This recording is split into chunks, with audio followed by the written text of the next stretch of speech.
অশ্লীল কথা জামাত ইসলামী কখনো বলে না। সংস্কার যদি বাস্তবায়ন হয় 100 বছরের জন্য বাংলাদেশ এগিয়ে যাবে। এর চাইতে বড় স্বার্থ আর কি হইতে পারে? জুলাইয়ের চাইতে জনস্বার্থ আর কি হইতে পারে? তার আগে আমি দাদার কিছু কথার জবাব এবং দুদুভাইয়ের কিছু কথার জবাব না দিলে ঠিক হবে না। প্রথম হলো, দাদা যে বিজ্ঞতা সুলভ কথা বলেন, মুরব্বী সুলভ কথা বলেন, আজকের কথাগুলো সেভাবে হয়নি, একটু কাঁচা কথা হয়ে গেছে। 2 নম্বর হলো, পিএম যে অক্ষরে অক্ষরে বাস্তবায়ন করবেন যে বলছেন, এটা অনেকটা আসল ইস্যু থেকে এই জিনিসটাকে সরিয়ে মানুষের সামনে মূলা জ্বলনের মতো হয়ে যাচ্ছে। যে জুলাই সনদ অক্ষর অক্ষরে, আমরা জুলাই সনদের কথা তো আমরা বলছি না, আমরা বলছি সংবিধান সংস্কারের কথা। জুলাই সনদ বাস্তবায়ন করতে হলে সংবিধান সংস্কার করতে হবে। সংস্কার না করে অ্যামেন্ডমেন্টের মাধ্যমে যেটা করা হচ্ছে, এটা যে কোনো সময় বাতিল হয়ে যাবে।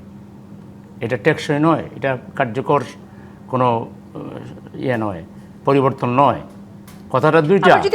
এখানে দাদার মতো লোকেরা যদি সরকারি দলের ভাষায় সরকারের এজেন্ডার আলোকে কথা বলেন, তাহলে দেশ নিরপেক্ষ লোক পাবে। আচ্ছা, তারপরে শুনেন, উনি আরেকটা কথা বললেন, জুলাই কি যে জনস্বার্থের কথা না বলে যে আমার জুলাইয়ের চাইতে জনস্বার্থ আর কি হইতে পারে? গোটা বাংলাদেশ বদলে যাবে। জুলাই যদি বাস্তবায়ন হয়, সংস্কার যদি বাস্তবায়ন হয়, 100 বছরের জন্য বাংলাদেশ এগিয়ে যাবে। এর চাইতে বড় স্বার্থ আর কি হইতে পারে? কিসের স্বার্থ? আসল স্বার্থ তো হইল যেটা আমরা সবাই মিলে। না, আমি একটু এখানে যুক্ত করি। আপনাকে সুব্রত চৌধুরী বলেছেন যে এই মুহূর্তে আসলে যেই তাল বানানোর এই রাজনীতি বন্ধ হওয়া দরকার। সেই সমস্যাগুলো নিয়ে কি আপনারা আলোচনা করেন? বিজ্ঞজন যারা আছেন, প্রাজ্ঞ লোকেরা যারা আছেন, তারা শুধু ইয়ের তালে, স্রোতের তালে কথা না বলে বাস্তবতার আলোকে কথা বলা দরকার। ষড়যন্ত্র কে করবে? জামাত ইসলামী ষড়যন্ত্রকারী কোনো দল না। ষড়যন্ত্র তখনই হয় যখন দেশে ডেমোক্রেসি থাকে না, দেশে যখন জুলুমতন্ত্র থাকে। এখন দেশে ডেমোক্রেসি আছে, 100% প্রিভেল করতেছে। এখন ষড়যন্ত্রের গন্ত খুঁজে পাচ্ছেন কেন? তাহলে কি ষড়যন্ত্র হোক, কেউ না কেউ ষড়যন্ত্র করুক, এটা কি কেউ চাচ্ছেনটা কি? আমরা তো মনে করি সরকার রাইট হতে আগাচ্ছে এবং আমরাও রাইট হতে আছি। সরকারকে সাহায্য করার অর্থ এটা নয় যে সরকারের বিরুদ্ধে। যদি সরকার রাইট হতে থাকে, তাহলে আপনারা আসলে ইশতেহারের সঙ্গে বিশ্বাসঘাতকতার অভিযোগ কেন করছেন? তার মতো করে সে বোঝানোর চেষ্টা করছে আমরা করব। আমরা বলছি সরকার লেট করে ফেলতেছে। ঈদ আসবে, সাথে ক্যাশব্যাকও আসবে। নিজের বা প্রিয়জনের জন্য কেনাকাটায় এবারও নগদ পেমেন্টে পাচ্ছেন দারুণ ক্যাশব্যাক। তাই যাই কিনুন, পেমেন্ট করুন নগদে। সরকারকে ধরে দেওয়াটা এটা আমাদের দায়িত্ব, আর সরকারের দায়িত্ব হলো সরকার তার অবস্থা ডিফেন্স নেবে, সেটা তার ব্যাপার। কিন্তু আমরা দেখতেছি সরকার এই ডিলে করে জাতির সাথে তাদের একটা দূরত্ব তৈরি হচ্ছে, নতুন প্রজন্মের সাথে দূরত্ব। আমরা চাই না বিএনপির মতো একটা দল দ্রুত আওয়ামী লীগের মতো পতনের দিকে যাক, আমরা চাই না। রিয়েলি আমরা অন্তর থেকে বলতেছি। তাহলে আপনারা আলোচনা করছেন না কেন? আলোচনাই তো করতেছি। আপনারা বললেন যে আপনারা জনসভার মানে কি সরকার লাইসেন্স দিবেন না? হয় বিষয় হয়, জনসভার মাধ্যমে সরকারকে সতর্ক করা হয় আর জনগণকেও সজাগ রাখা হয়।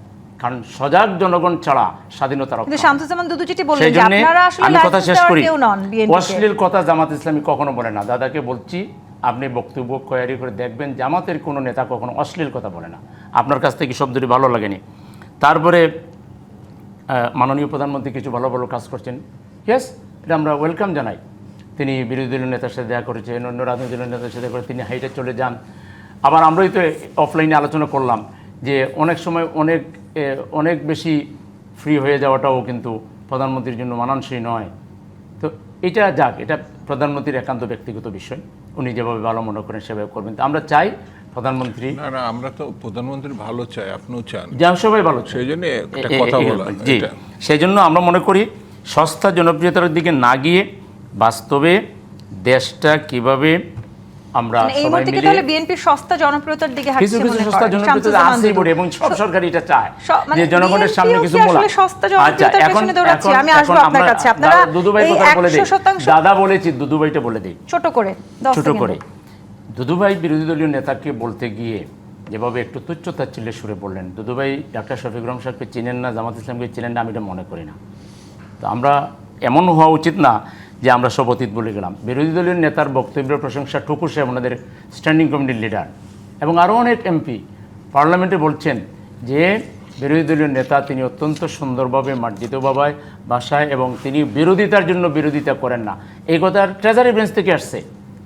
সেখানে দুদুভাই তিনি যে কথাটা বললেন, এবং নারী নির্যাতন, এই যে পুরাতন রাজনীতি, একটু রয়েছে আমার আধা মিনিট, পুরাতন রাজনীতির দিকে দুদুভাইরা যে এখনো চলছেন, এটা বাদ দিয়ে প্রগ্রেসিভ রাজনীতি করেন।